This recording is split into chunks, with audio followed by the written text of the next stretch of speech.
So far po nagkaroon po tayo ng re-inspection ng mga barko. Ang tinataya po natin nasa mga 80 po na barko ang kinakailangan pong i-board ng ating Intelligence Division as well as our Bay Service Section. Ngayon po, through cooperation po with the Philippine Coast Guard, nakapag-board na po tayo ng 10 barko and nakahalap na po ang kanilang mga dokumento. Ito po ay i-cross-match natin dun sa documents na sinubmit po nila, sinupintay mo nila sa bureau before they started their operation.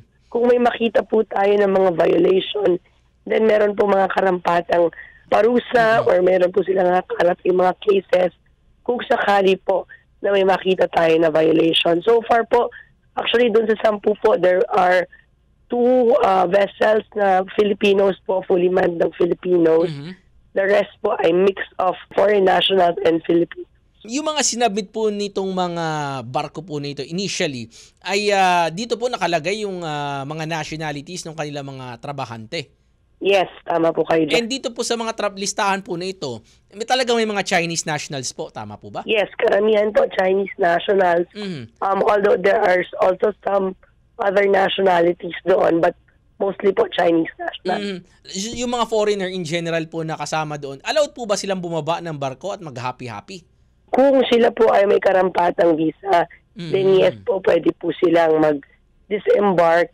That is something po na ilalagay natin doon sa final report po once makalap po natin ang kanilang information lahat po.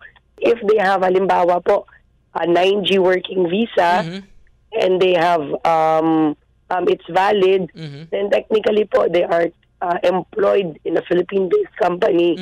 So they may go po down sa bansa po and do also leisurely activities here.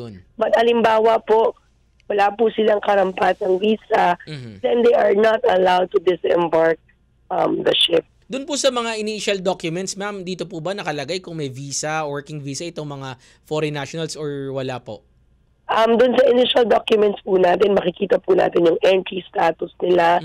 Doon naman po sa re-inspection natin, maka-counter-check po natin if they secure the appropriate visas already. So if ever, ma'am, na wala silang karampatang visa at mapatunayan, for example, na sila ay bumaba at nagkaroon ng leisure activities dito po sa land, ano po yung posible nilang kaharapin na parusa, ma'am?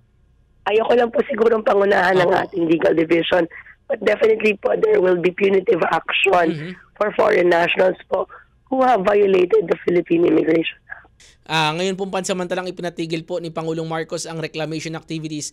Ano po ang gagawin ng immigration? I mean, dapat ba silang paalisin na?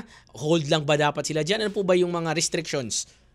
Yes, kung sila po ay continuously nagtatrabaho po dito sa Pilipinas despite the suspension order, then it's considered a violation already. So kung may suspension order po, dapat tigil po ang activities ng mga workers po dito sa bansa. So kasama din po yan sa tinitingnan natin if they're continuing their activities here doon po sa ating mga boardings with PCG.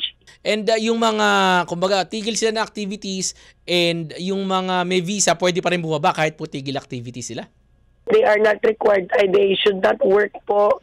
And kung tuluyan na pong makansila ang kanila pong mga licenses, then they would be required to downgrade their visa. Hindi na po sila dapat hawak yung working visa na hawak nila. And yung mga, kumbaga, wala namang visa, talaga nasa barko lang, most likely, doon lang talaga sila dahil kahit hindi suspended, dapat nandun lang sila. Ano po? Yes, kung tuluyan pong makansila ang kanilang permits po dito sa bansa, and they of course would be required to leave po the premises because they will not have any business being there anymore.